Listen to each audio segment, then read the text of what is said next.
삼손은 그 딥나로 내려가서 이방 여인을 보는 거죠.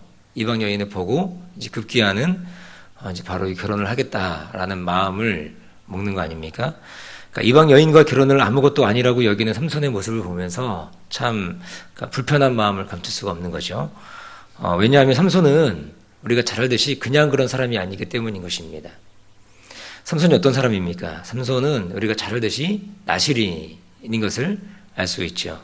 그러니까 나실이라는 것은 무엇이냐면 하나님께서 특별하게 구별하신 사람이다라는 것입니다. 그러나 삼손의 모습 보면 어떻습니까? 삼손의 모습을 보면 이 나실이라고 하는 정체성을 그의 삶 가운데 담고 살아가는 모습이 전혀 보이지 않는 그 모습을 우리가 본다는 것이죠. 그러니까 자신의 정체성을 잃어버린 삼손은 어떻게 합니까? 앞으로 계속해서 이 자신의 약점이라고 하는 이성 문제, 더 정확히 말하면은 성적 유혹에 대해서 계속적으로 넘어지는 모습이라는 것입니다. 이러한 삼손의 모습이 우리를 힘들게 만드는 거죠. 그리고 또 하나 우리를 더 힘들게 만드는 것은 우리가 지난 시간에 본 것은 하나님의 일하심이라는 것입니다. 그러니까 하나님은 이러한 삼손의 모습을 통해서도 자신의 뜻을 이루어가시는 분이라는 것이죠. 그러니까 삼손의 연약한 부분, 성적으로 넘어지는 부분, 이방 여인을 보고 급기야는 결혼하겠다고 마음먹는 그 모습을 보고도 그 모습을 통해서 하나님은 하나님의 일을 해가시는 그런 분이라는 것입니다. 우리 인간은 하나님의 일하심의 경륜을 100% 알 수가 없는 거죠. 하나님이 일하시는 방식 또한 우리 인간의 소견머리로는 절대로 이해할 수 없는, 그걸 전적으로 다 이해할 수 없는 그런 부분, 그런 측면이 있다는 것입니다. 하나님은 완전히 자유로우신 분이 계시기 때문에 우리가 상상할 수 없는 역사를 통해서도 자신의 뜻을 이뤄가시는 분이 바로 우리 하나님이라는 것입니다. 그러므로 삼손의 첫 번째 이야기를 통해서 우리는 두 가지 교훈을 얻었는데, 첫 번째는 삼손이 이방 여인을 맞이하는 것이 하나님의 계획하심에 따라고 그 부모가 나중에는 고백하고 있다라는 거죠. 그리고 실제로 삼손은 이러한 일을 계기로 인해서 이제 블레셋 사람들을 이제 무수히 이제 치게 되는 그런 모습을 보게 된다는 것입니다. 그리고 두 번째 무엇이냐면 하나님의 섭리 가운데 허용하시는 일을, 그리고 자신의 약점을 구분하지 못하는 그 모습이 있다라는 것입니다. 하나님께서 이방 여인과 결혼하는 부분들을 허용하셨는데, 근데 그것이 그 당시만, 그때만 허용된 거지, 그 이후에 그의 삶 가운데 계속적으로 이걸 허용했느냐? 그렇지 않다라는 거죠. 그런데 삼손은 어떻습니까? 나중에는 계속적으로 이 부분에 있어서 넘어지는 모습을 보게 된다는 거죠. 나중에는 이방 여인은 이 들릴라하고 결혼하면서 들릴라로 인해서 자신의 머리가 잘리게 되고 힘을 잃게 되고, 그리고 하나님의 신이 떠나게 되는 거죠. 그리고 나중에 비극적으로 두 눈이 뽑혀지는 그런 비극을 본다는 것입니다. 그러니까 자신의 하나님께 허용하시는 일과 그리고 자신이 약점인 부분들을 구분하지 못하는 그 모습이 있었다라는 것입니다. 그래서 하나님이 맡기신 그 일을 하는 동안 이방 여인을 탐닉하는 모습을 계속적으로 본다라는 거죠. 점차적으로 삼손은 하나님의 허락 없이도 자신 스스로가 이방 여인을 가까이 하는, 자신의 정욕을 주체하지 못하는 모습으로 망가져가는 인생이 되었다라는 것입니다. 그러므로 우리들 또한 하나님 일을 한다고 하면서 하나님의 일을 하는 그 모습을 통해서 자신의 욕망을 추구하거나 또는 자신이 하나님보다 더 드러나거나 이런 모습으로 우리가 빠질 수 있는데, 그것을 우리가 경계하는 모습이 되어야 한다는 것입니다. 오늘은 삼손의 두 번째 이야기입니다. 두 번째 이야기인데, 오늘 본문에 나타난 삼손의 모습이 어떠한가라는 거죠. 오늘 본문에 나타난 삼손은 이제 결국에는 부모를 이겨먹는 그런 모습인 거죠. 옛말에 자식 이기는 부모가 없다 그러잖아요. 삼손의 부모들도 삼손의 성화에 못 이긴 것 같습니다. 그래서 결국에는 이방 여인과의 결혼을 그냥 허락하는 모습이 나오는 거죠. 그래서 같이 이제 딥나에 내려가는데, 순차적으로 본다면 이 본문에 보면 아마도 삼손이 먼저 이제 딥나에 내려간 것 같습니다. 내려가서 이제 준비를 하고 있는 거죠. 그리고 자기 부모가 내려왔고 자기 부모가 먼저 올라가고 거기서 결혼식을 다 치러한 다음에 이제 또 올라가는 이제 그 모습이 있었던 것 같습니다. 근데 오늘 본문에 보면 어떻습니까? 딥나에 내려갈 때 삼손이 지나가는 곳이 어디라고 나와 있습니까?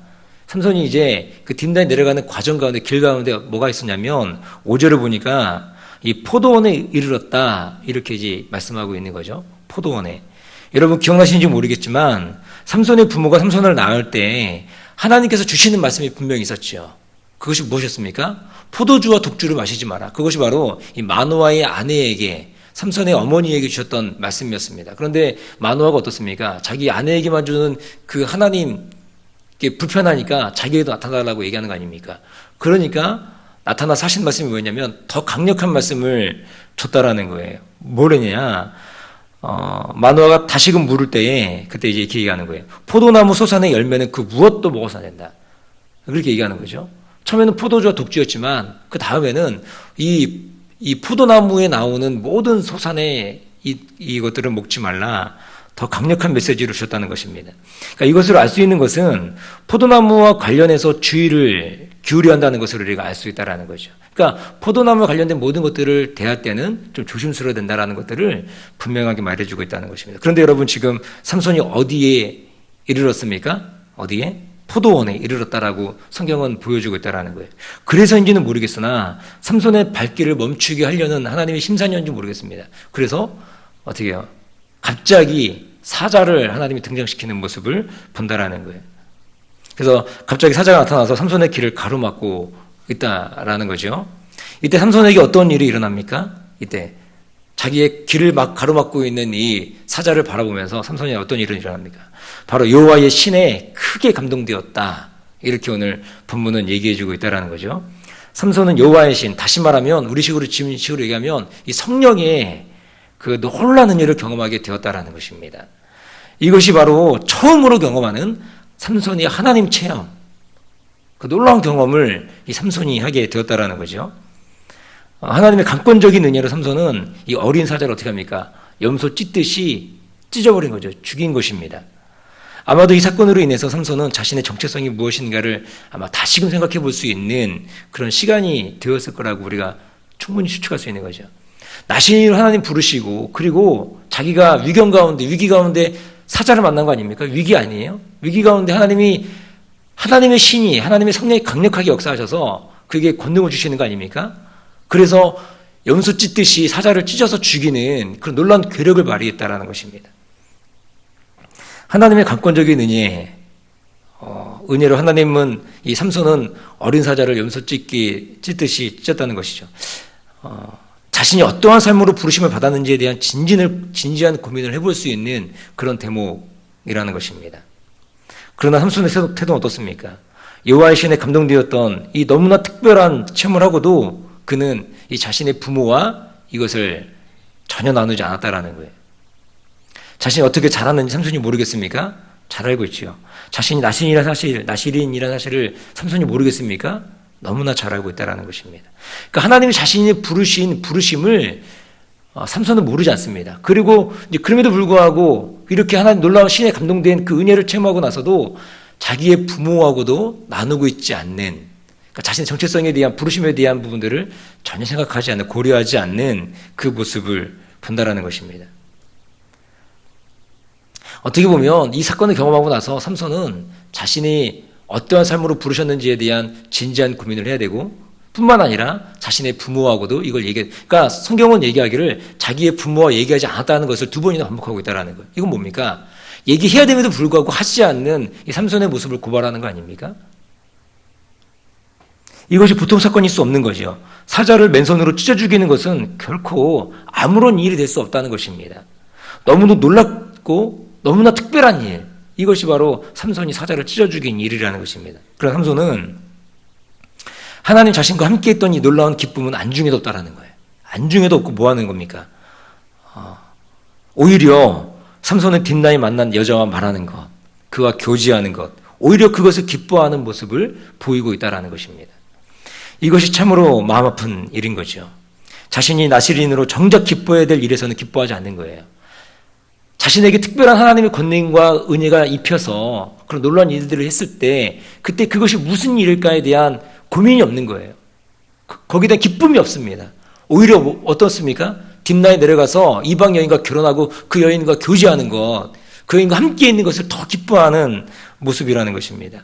오히려 자신이 있어서는 안 될 자리에 있는 것을 더 기뻐하는 어리석은 모습이 바로 어떤 모습이에요? 오늘 이 삼손의 모습이라는 것입니다.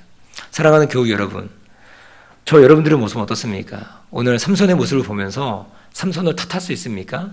또는 삼손을 이렇게 키운 이 부모를 탓할 수 있겠습니까? 그럴 수 없다라는 거죠. 오늘 이곳 새벽에 나오신 거의 대부분의 성도님들은 자녀를 키우는 분들일 것입니다. 우리 자녀의 상태가 어떠합니까? 우리 자녀의 상태. 자녀 영적 상태가 어떻습니까? 여러분들은 자녀 영적 상태에 대해서 여러분들은 충분한 자녀들과 대화가 있으십니까? 자녀가 어느 것에 기쁨을 누리는지, 마땅히 하나님의 구별된 자녀의 모습으로 나의 자녀들이 살아가고 있는지, 자녀 영적 상태에 대해서 여러분들이 깊이 있게 관심 가지시고 그렇게 대화하시고 계십니까? 아니면 우리 자녀들이 세상의 것을 더 사랑하고 그것을 기뻐하는지 여러분들은 잘 알고 계시느냐라는 것입니다. 흔히들 자녀들이 사춘기가 지나고 성년이 되면 어쩔 수 없다 해서 자녀를 방치하는 모습을 보일 수가 있다는 거죠. 그러나 사랑하는 교회 여러분, 자녀들과 더 깊은 대화가 있으시기를 축복합니다. 더 깊은 영적 스킨십이 있으시기를 주님의 이름으로 부탁을 드립니다. 우리가 그렇게 해야 됩니다. 오늘 삼손을 보십시오. 부모와 영적인 대화가 전혀 보이지 않는다라는 거예요. 그렇게 키우도록 하나님 부르셨고 그렇게 키우도록 하나님 나실인의 규례를 만드셔서 나실인의 규례를 따라 살도록 만드셨지만 그 모습이 없다라는 거예요. 그러고 나니까 어떻게 합니까? 나중에는 더 큰 죄악으로 나아간다는 것입니다. 자기 자녀와 영적 스킨십이 없으니까 이 삼손이 어떻게 됐느냐? 나중에는 더 큰 죄악으로 나아가는 그 모습을 본다는 거예요.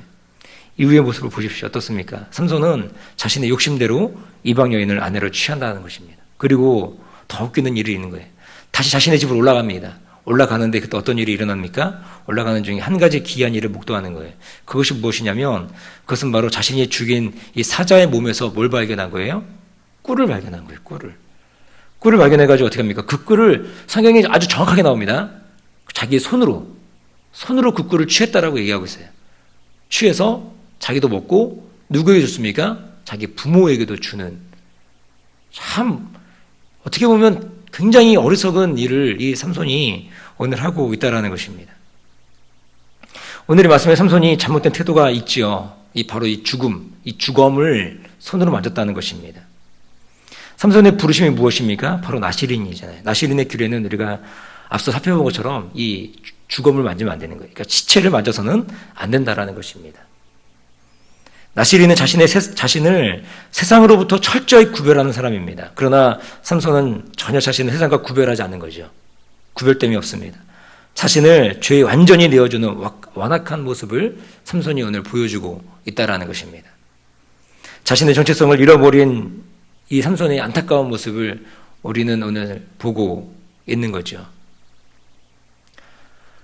우리가 자녀들을 대하면서 자녀들을 키우면서도 우리가 이런 자녀의 영적 상태를 우리가 바라보고 우리가 어떤 허용하는 그런 부분들이 있어서 우리가 그냥 넘어가는 부분이 있다면 결국에 어떤 경우에서는 자녀들이 더 큰 죄된 모습으로 나아갈 수 있다는 것이, 그러므로 우리가 자녀의 영적 상태를 우리가 깊이 있게 바라볼 수 있는 그 모습이 필요할 것 같습니다. 그러니까 이렇게 설교한 저 자신도 사실은 보면 자녀의 문제에 대해서는 자신할 수 없는 거잖아요. 그럼 우리가 더 깨어서 자녀를 위해서 기도하고 그리고 자녀 영적 상태를 바라보면서 우리가 중보할 수 있는 그런 모습이 필요한 거죠. 그리고 이러한 자신의 잘못된 선택으로 오늘 이 삼손은 무엇을 하느냐? 참 어리석은 일을 더하는데 이것을 가지고 수수께끼를 만드는 모습이라는 거예요. 그러니까 다시 말하면 이 사건을 단지 오락거리로 만들고 있는 삼손의 모습이라는 것입니다. 이게 오락 아니에요? 이 삼손에게는 오락입니다. 오락. 게임하는 거죠. 자신의 죄에 대해서 아파하는 모습이 전혀 없어요. 단지 자신이 즐겁기만 하면 그만인 모습이라는 것입니다. 이것이 바로 죄에 무감각해 있는 삼손의 모습이라는 거죠. 그리고 또한 이것이 바로 자신의 소견에 옳은 대로 행하는 사사기 시대의 모습을 단적으로 보여주는 모습이라는 것입니다. 당시에 사사로 세운 삼손의 모습이 이러할진데 당시 이스라엘 백성들의 모습은 어떻겠습니까? 말로 다 할 수 없겠죠. 그러므로 이 땅을 살아가는 저 여러분들은 삼손을 보면서 우리가 타산지석 삼아야 될 필요가 있다는 것입니다. 자녀를 향해서 더 깊은 관심과 애정으로 영적 상태를 우리가 살펴야 될 것입니다. 진지한 대화가 필요할 것입니다. 그들의 영혼을 위해서 우리가 기도해야 될 것입니다. 또한 더 중요한 것은 우리들 스스로가 또 하나님의 은혜 앞에 나아가는 그런 모습이 되어야 될 줄로 믿습니다. 그리할 할 때 우리의 가정이, 우리의 교회가 더욱 든든하게 세워져 갈 줄로 믿습니다. 이러한 은혜가 저 여러분들의 삶에, 가정에, 우리 교회에 가득 넘치게 되시기를 주님의 이름으로 축원드립니다. 기도하겠습니다. 좋으신 아버지 하나님,